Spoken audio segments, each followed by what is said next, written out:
नमस्कार। लॉकडाउन 3 की एक और इनिंग्स के साथ मैं आपका स्वागत करता हूं अपने YouTube channel commerce by Pathak sir में। आज जो हम करने वाले हैं वो प्रीवियस जो टॉपिक हमने किया था रिजर्व्स की ट्रीटमेंट का, उसकी प्रैक्टिस करेंगे और एक स्पेशल रिजर्व के बारे में मैं आपको बताऊंगा। तो आइए स्टार्ट करते हैं। मेरे पास क्वेश्चन है इलस्ट्रेशन नंबर 24, जिसको करने से हमारा लगभग सारी चीजें क्या हो जाएंगी, कंफर्म हो जाएंगी उससे रिलेटेड। इलस्ट्रेशन नंबर 24 आइए स्टार्ट करते हैं। क्या कहता है, एक्स वाई जेड तीन पार्टनर्स हैं, एक्स वाई और Z. These are three partners और वो 4:3:2 में डिस्ट्रीब्यूट करते हैं। 1 अप्रैल 2017 1 अप्रैल 2017 से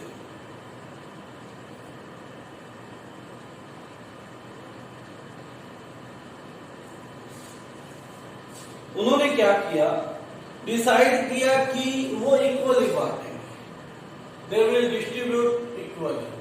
तो ये आपकी क्या हो गई, ओल्ड रेशो हो गई और ये क्या हो गई, न्यू रेशो। अब हमने पाया कि उनके पास कुछ रिजर्व्स हैं और कुछ एक्यूमुलेटेड लॉसेस हैं। तो हमने एक्यूमुलेटेड लॉसेस को और एक्यूमुलेटेड प्रॉफिट्स को अलग अलग करना है। एक्यूमुलेटेड प्रॉफिट मैंने 7 बताए थे, एक्यूमुलेटेड लॉसेस मैंने 3 बताए। ठीक है ना बात। आप अगर आपको याद नहीं है या किसी कारण से आपने प्रीवियस वीडियो नहीं देखी है तो वो देख लीजिए। जैसे कि पहला उसने कहा profit and loss, profit and loss, credit balance. ठीक है, ये क्या था आपका, एक रिजर्व था। उसके बाद जनरल रिजर्व,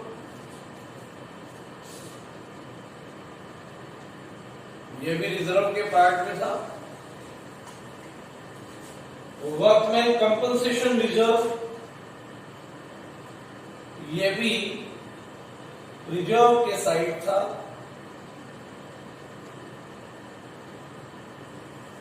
और एक है एडवर्टीजमेंट सस्पेंस अकाउंट, ये एक्यूमुलेटेड लॉस। क्या, एडवर्टीजमेंट सस्पेंस अकाउंट, ये असेट साइड मिलता है, ये क्या है, एक्यूमुलेटेड लॉस। तो मैंने कल वाली वीडियो में भी आपको बताया था कि रिजर्व्स 7 होते हैं। एक बार मैं सातों को बता देता हूं। Reserve, general reserve, contingency reserve, profit and loss का credit balance, workman compensation reserve और investment fluctuation reserve. These are 7 types of reserves are there जो हमें स्टडी करना। इसके अलावा भी और है, लेकिन मेनली आपने यही स्टडी करने हैं। इसके अलावा है accumulated losses, advertisement suspense account, profit and loss account का डेबिट बैलेंस, जो भी क्रेडिट बैलेंस रिजर्व में था, डेबिट बैलेंस लॉस होता है तो आपने कहाँ रखना है, उसको लॉस में रखना है। और इसके अलावा डेफर्ड रिवेन्यू एक्सपेंडिचर, ये 3 चीजें आपने लॉस साइड में रखनी है। तो आइए इनकी वैल्यू देखते हैं क्या है। Profit and loss account credit balance की जो वैल्यू है वो 120 है, 1,20,000। उसके बाद जनरल रिजर्व की है 45,000 और वर्कमैन कंपनसेशन रिजर्व की है 60,000 और जो एडवर्टीजमेंट सस्पेंस अकाउंट है उसकी वैल्यू है 90,000।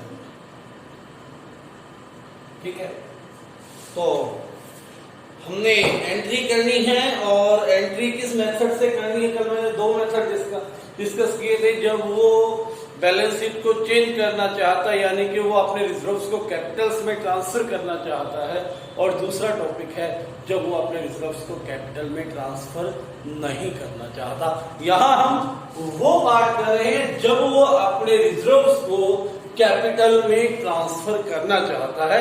It means when he wants to revise value of his balance. आइए बात, ये सारे के सारे एक्यूमुलेटेड प्रॉफिट्स है, मैं आपको डिस्कस कर चुका हूं पहले। इसको डिस्ट्रीब्यूट करने से, बांटने से आपकी कैपिटल्स क्या हो जाएंगी, इंक्रीज हो जाएंगी। कैपिटल्स क्या हो जाएंगी, बढ़ जाएंगी। कैपिटल्स को आप क्या कर दोगे, बढ़ा दोगे। ठीक है, क्योंकि ये प्रॉफिट से कैपिटल में चलेंगे, कैपिटल में प्लस होंगे, कैपिटल्स इंक्रीज होंगी। और जब कैपिटल प्लस होती है तो मैंने आपको बता रखा है कि कैपिटल को क्या किया जाता है, क्रेडिट किया जाता है। तो आइए देखिए, profit and loss account, debit, ये वाला जनरल रिजर्व, इसको भी बांटना है, अकाउंट डेबिट, और workman compensation reserve account, workman compensation reserve account debit to. क्या करना है, हमने कल भी बताया था कि ये रिजर्व आज तक की डेट के थे, और आज तक की डेट का मतलब 1 अप्रैल 2017 से पहले हमने क्या किए थे, बनाए थे। तो इन रिजर्व्स को हमने बांटना भी किसमें है, ओल्ड रेशियो में। कल भी डिस्कस हुई थी ये बात, कल पूरा टॉपिक यही था हमारा। ठीक है, किसमें बांटेंगे, ओल्ड रेशियो में, क्योंकि वो अपने रिजर्व्स को कैपिटल्स में ट्रांसफर कर रहा है। तो देखिए, to X's capital account, to Y's capital account,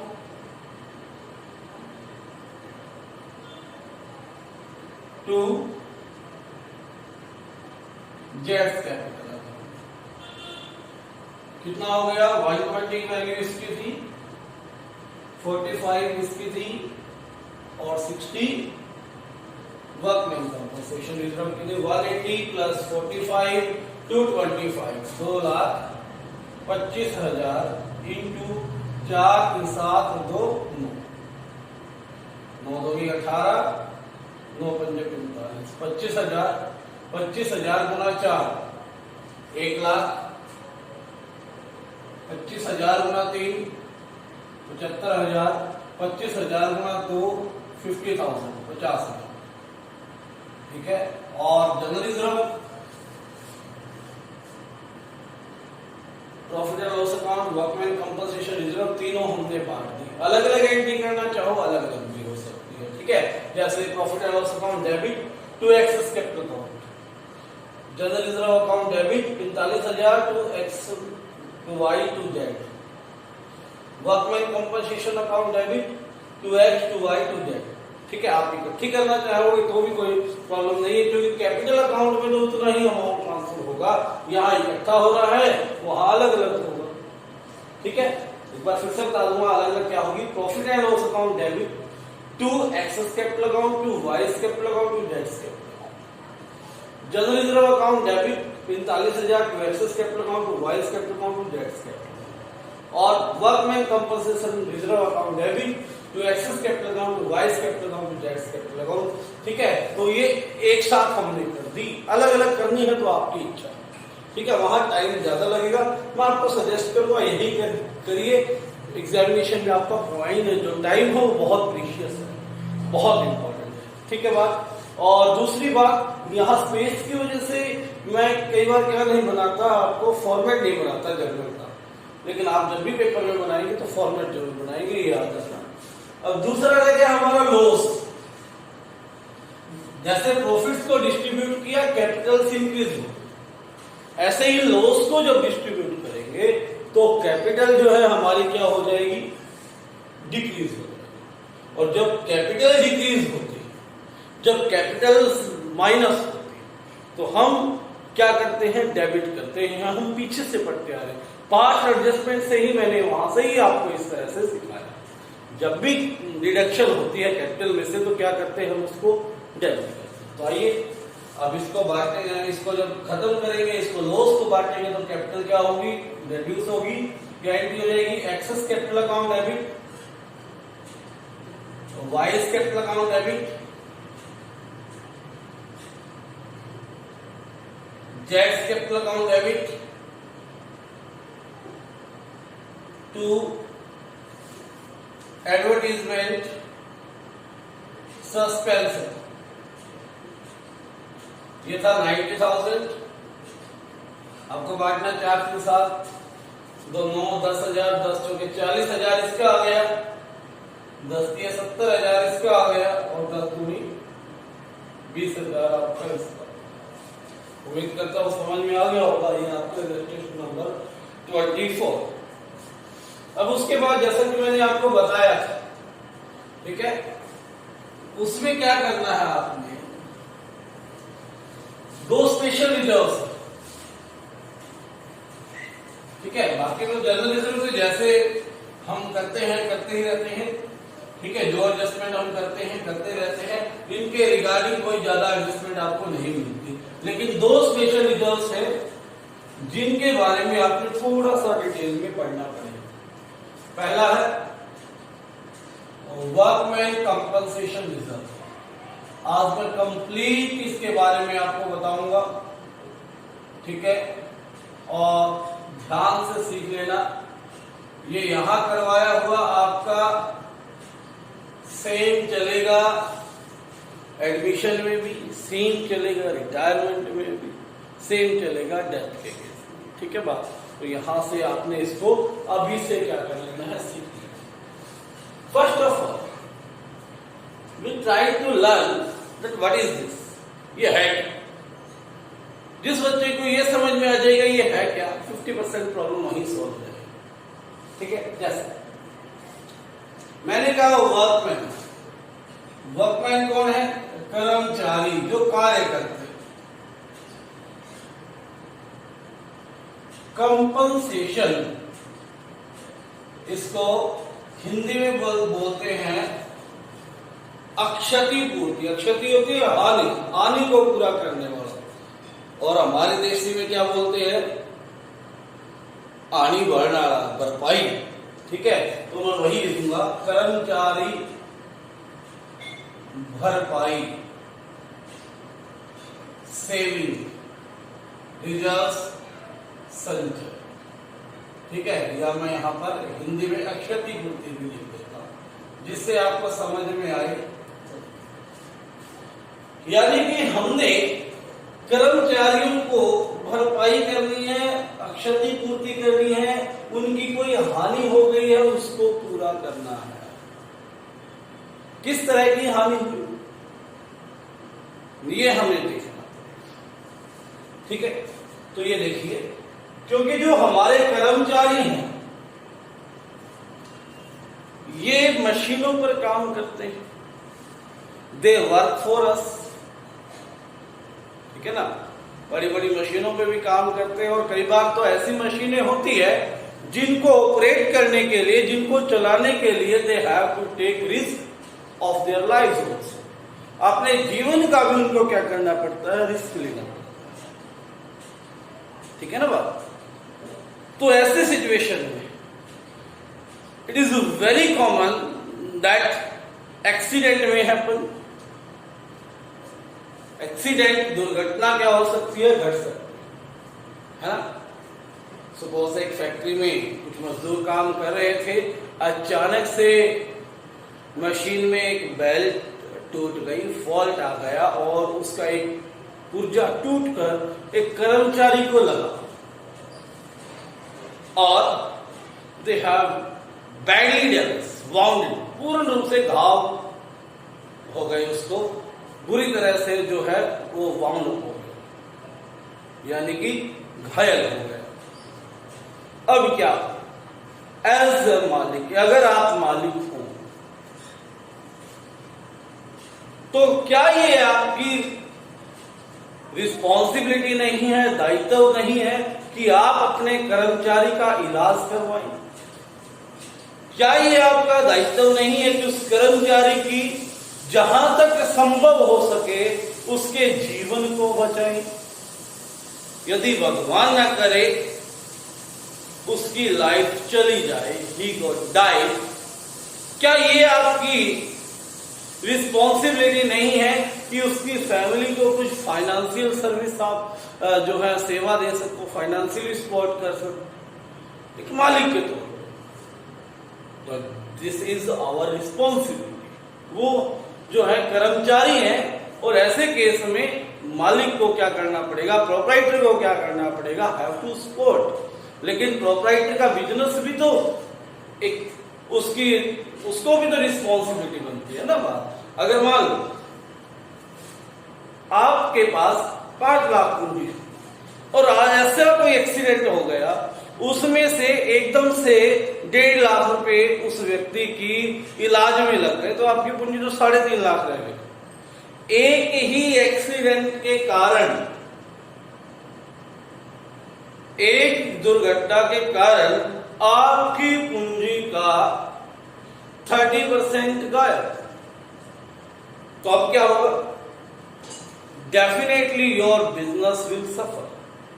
आपका बिजनेस में आपको आपके बिजनेस में आपको जरूर ऑपरेट करने में मुश्किलात आएंगी, समस्याएं आएंगी। You will face difficulties to operate the business. Working capital जो है बिजनेस की वो बहुत कम रह जाएगी। तो ऐसे केस में कुछ ऐसा हम सोचते हैं कि जहां से उस कर्मचारी को भी हम क्या कर सके, रिस्पॉन्सिबिलिटी पूरी कर सके, उसको भी फाइनेंशियल सपोर्ट कर सके, उसका भी इलाज कर सके, और हमारे बिजनेस में भी क्या ना हो, एकदम से इस तरह का बर्डन ना पड़े। तो दोनों के लिए व्यापारी क्या करते हैं, बीच का रास्ता निकालते हैं, वर्कमैन कंपनसेशन रिजर्व। ये एक सेविंग है जो वर्कमैन को कंपनसेशन के लिए ही बना रहे हैं। हर बार प्रॉफिट का 5% 10% हम बचा लेते हैं, क्योंकि हर साल तो ऐसे एक्सीडेंट नहीं होंगे ना, 4 साल में, 5 साल, 7 साल में ऐसा होगा। ठीक है, हम हर साल पहले से रेडी हैं उसके लिए। अगर ऐसा कुछ होता है, we can take out of this and will up. ठीक है, तो हम उस सिचुएशन के साथ डील कर सकते हैं। तो इस तरह से बनाया गया रिजर्व, जो रिजर्व कर्मचारियों को दुर्घटनाग्रस्त होने की सिचुएशन में उन्हें फाइनेंशियली सपोर्ट करने के लिए बनाया जाए, वो रिजर्व क्या है? आपका वर्कमैन कंपनसेशन रिजर्व है। ठीक है, वो रिजर्व क्या है? वर्कमैन कंपनसेशन रिजर्व है। पहले आपको मीनिंग क्लियर होना चाहिए। ठीक है, अब सिचुएशन लेते हैं, स्टार्ट करते हैं। इसमें 3-4 केसेस आप करेंगे। वर्कमैन कंपनसेशन रिजर्व हो या कोई भी रिजर्व हो, हमेशा आपको राइट की साइड मिलते हैं। ये बैलेंस शीट का एक फॉर्मेट मैंने बनाया है। यहां पर मैंने एक रिजर्व डाला है, वर्कमैन कंपनसेशन रिजर्व 30,000। ठीक है, 30,000। मैंने कहा X और Y और Z 3 पार्टनर्स आर देयर, जो 1:1:1 में क्या करते थे, डिस्ट्रीब्यूशन करते थे। यानी कि ये उनकी और ratio. In future they will share in 3:2:1। ये उनकी न्यू रेशियो। क्योंकि हम इस बैलेंस शीट में से इस रिजर्व को खत्म कर रहे हैं, कैपिटल में ट्रांसफर कर रहे हैं, तो डेफिनेट बात है केवल ओल्ड रेशियो का यूज होगा। ठीक है, जब ट्रांसफर नहीं करते, जब बैलेंस शीट को रिवाइज नहीं करते, तब हम सैक्रिफाइस और गेन करते हैं। तो अभी तो हम वो कर ही नहीं रहे ना, अभी तो क्या कर रहे हैं, ट्रांसफर कर रहे हैं। पहला केस है when we transfer the reserves to capital accounts. तो आइए, वर्कमैन कंपनसेशन रिजर्व 30,000 है। पहला case number 1, there is no information except this. There is no information. सिर्फ आपको ये बैलेंस शीट बना रखी है, बैलेंस शीट में दे रखी है workman compensation reserve annual fund, बस। यानी कि 30,000 रिजर्व था। जब कोई सिचुएशन आपको नहीं दे रखी और एडजस्टमेंट में कोई बात दे नहीं रखी, तो इसका मतलब किसी का कोई एक्सीडेंट नहीं हुआ, कोई बुरा नहीं हुआ। ये रिजर्व अब हमारे लिए हमको सिंपली क्या कर लेनी है, बांट लेनी है। तो क्या एंट्री हो जाएगी, workman compensation reserve account debit to X's capital account to Y's capital account और टू जेड्स कैपिटल अकाउंट। कितना था, 30,000 था रिजर्व आपका, इक्वली 111 में बांटना है। तो 3 पंजे 15, 3 2 30, तो 10,000 10,000 10,000 हो जाएगा ये आपका 10,000 10,000 10,000। ठीक है, ये था केस नंबर 1। यदि आपको कोई इंफॉर्मेशन ही नहीं दे रखी, अब मैं करता हूं केस नंबर 2 की बात।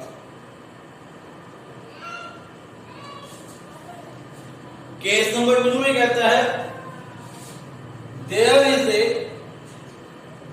Liability of 12,000 against workman compensation, against workman compensation. कई बार कहता है क्लेम है वर्कमैन कंपनसेशन के अगेंस्ट। तो आप देखिए अब क्या होगा इस केस में, क्या होगा, ये केस नंबर 1 शायद आपको आ गया होगा, उसको मैं थोड़ी देर लिखा रहता हूं, रहने देता हूं इधर। केस 2 हम इधर करते हैं, केस नंबर 2।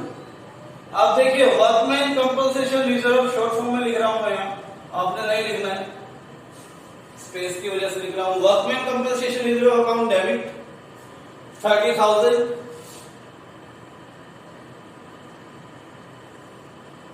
टू, अब देखिए लायबिलिटी है 12,000 रुपए, यानी कि इस 30 में से 12 तो हमने इस व्यक्ति को पे करने हैं, ये हमारी लायबिलिटी हो गई। तो यहां लिख देते हैं to liability for workman compensation. कितना, 12,000। अब 30 में से 12 तो उस व्यक्ति के लिए छोड़ दिया, रह गए कितने, 18,000। जितने बच गए वो हमारे XYZ के। ठीक है, 18,000 को बांट लेते हैं टू एक्सेस कैपिटल अकाउंट,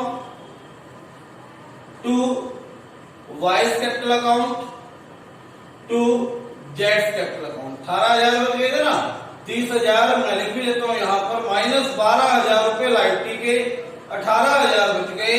18,000 को इक्वली बांटेंगे तो क्या आ जाएगा, 6,000 6,000 और 6,000। ये आपका था केस नंबर 2। ठीक है, केस 3 ऊपर करेंगे।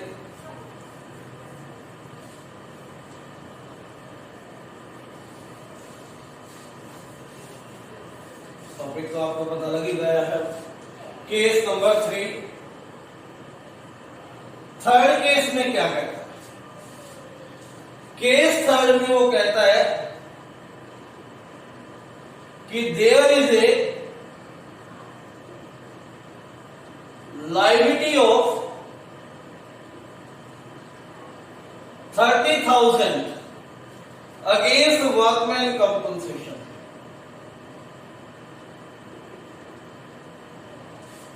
रिजर्व कितना है, 30,000। लायबिलिटी कितनी है, 30,000। 30,000 रिजर्व बनाया, 30,000 लायबिलिटी हो गई, बात खत्म हो गई। हमने बांटने के लिए हमारे को जरूरत ही नहीं पड़ी, क्योंकि जितना रिजर्व था सारा का सारा लग गया, उसको देना है, बात खत्म, एंड। ठीक है, तो क्या हो गया, workman compensation reserve account debit कितना है, 30,000। लायबिलिटी कितनी है, to liability against workman compensation, workman compensation कितना है 30,000।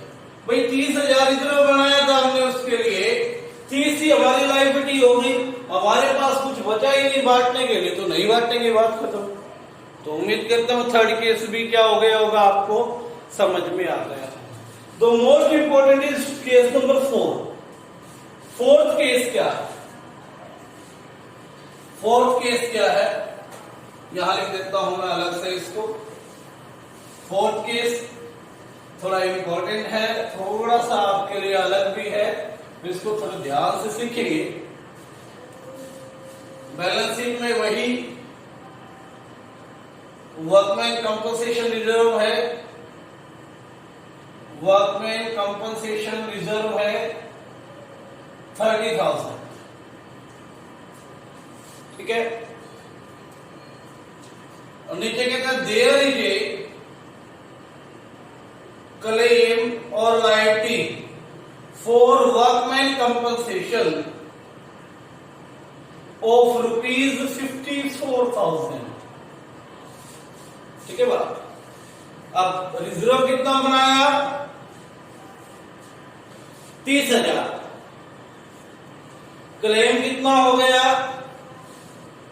54, यानी कि आपने जितनी सेविंग की थी that savings are not enough for the claim of the person who has won, ठीक है। यानी कि वर्कमैन के लिए ये कंपनसेशन रिजर्व जो बना ये पूरा नहीं बना, उसको जो डैमेजेस थे वो बहुत ज्यादा थे, और हमारा जो सेविंग्स थी, हमारी जो रिजर्व थी वो काफी नहीं रही। अब 24,000 रुपये और खर्चा होगा, ठीक है। तो आइए इसको कैसे ट्रीट करेंगे, ध्यान से देखना। वर्कमैन कंपनसेशन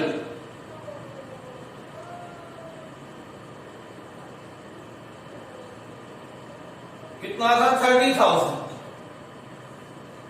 लायबिलिटी कितनी बनी आपकी, वर्कमैन कंपनसेशन 54, ठीक है। अब 24,000 रुपए जो है वो एक अकाउंट रहेगा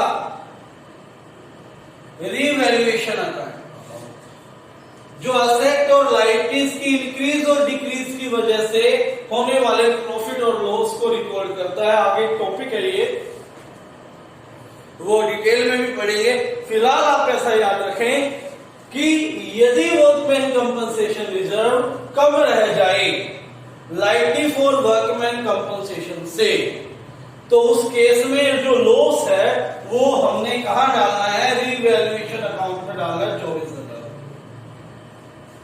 ठीक है। रीवैल्यूएशन अकाउंट में कितना डाल दिया 24,000। एक तो एंट्री होगी,